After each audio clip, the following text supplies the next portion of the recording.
As we reported, President Volodymyr Zelenskyy called Russia's assault on Ukraine a genocide. He used that word specifically on Face the Nation Sunday morning when speaking with my colleague, CBS News' chief foreign affairs correspondent, Margaret Brennan. They spoke about the impact of the war and how diplomatic talks could work moving forward. Difficult to say how, after all what has been done, we can have any kind of negotiations with Russia. That's on the personal level. But as a president, I have to do it. Any war has to end, just end.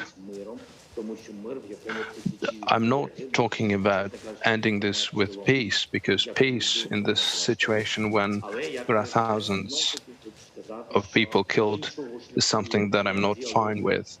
But there is no any other way. That's I'm saying as a president. There's no any other way but the dialogue.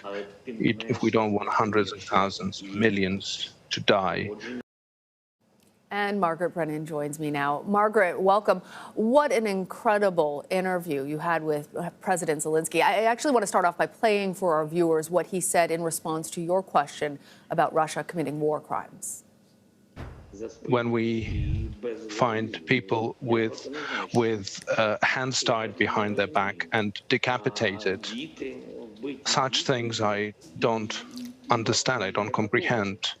The kids who were killed and tortured, so it wasn't enough just to kill for those criminals. I don't know what law or what imprisonment term would be adequate for this.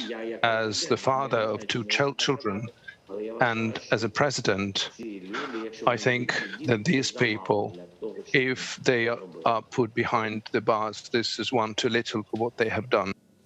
Margaret, we have been following, obviously, all of these reports of atrocities being committed there in Ukraine. But even still, this was, hearing it from the president, it was gut-wrenching. I want to ask you about the follow-up question that you had to that, about how he's then able to negotiate with Vladimir Putin, given the things that he has seen the Russian leader and Russian officials do to his people. Well, I think that is just conceptually very difficult for the world to get its arms around when you are facing the facts of imagery, of accounts from Human Rights Watch, from the Ukrainian government, from the United States, also acknowledging that camps have been set up, that individuals have been sent out of Ukraine and moved into so-called filtration camps within Russia. These are beyond claims. These are credible reports and images. And the documentation of that is so key, not just because of some hypothetical future trial of Vladimir Putin at the International Court of Justice, something that, likely won't happen, but that it puts in stark terms for the world what is happening in the heart of Europe right now. This is outside of a capital of a European city, 6 weeks into a conflict that the United States and NATO have said they don't want to take any part in. They don't want to touch it because of concern that they too might be fired at. So you have these kind of alleged war crimes being undertaken with essentially impunity right now. And that is such a challenge, particularly this week, as the Secretary of State, Tony Blinken, goes to Brussels to meet with NATO partners. These images, these accounts, this description, this emotional, attestation to what's happening has to somehow figure into the calculation of what Europe is willing to be a bystander to, and when they say it has crossed a line. And that is the frustration you have heard from President Zelenskyy when he said at one point, NATO countries cannot choose between, they need to choose between the evil and the good, the white and the black. He's saying that's not happening, that they are sitting and being bystanders. So I think this is an important conversation at this moment in time. Margaret, I have to tell you, you know how busy the broadcast center can be, especially as we're preparing for a show. Everyone went completely quiet. We were all just captivated by this interview. What was the biggest surprise for you, or the biggest takeaway, in particular for me, I was very interested in what he had to tell you about full withdrawal being only a starting point and where he thought those borders ought to be drawn.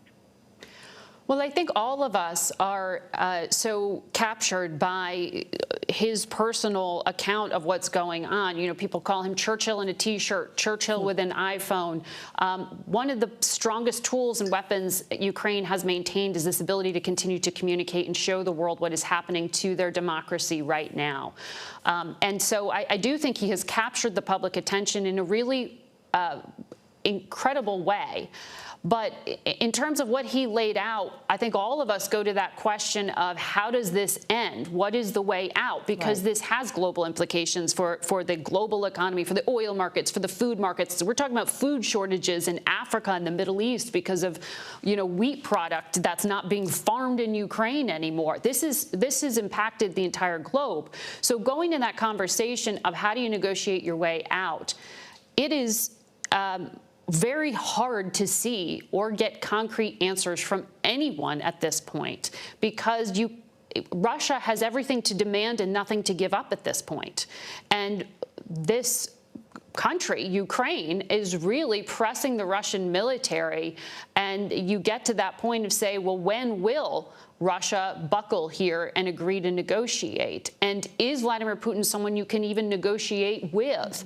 When you hear those comparisons to 1939, that is, when European leaders say that, they're raising that question of, are you just essentially giving Vladimir Putin a teaser? If you break off part of eastern Ukraine, as we talked about with President Zelenskyy, does that stop Vladimir Putin, or does that just give him a taste and he goes further?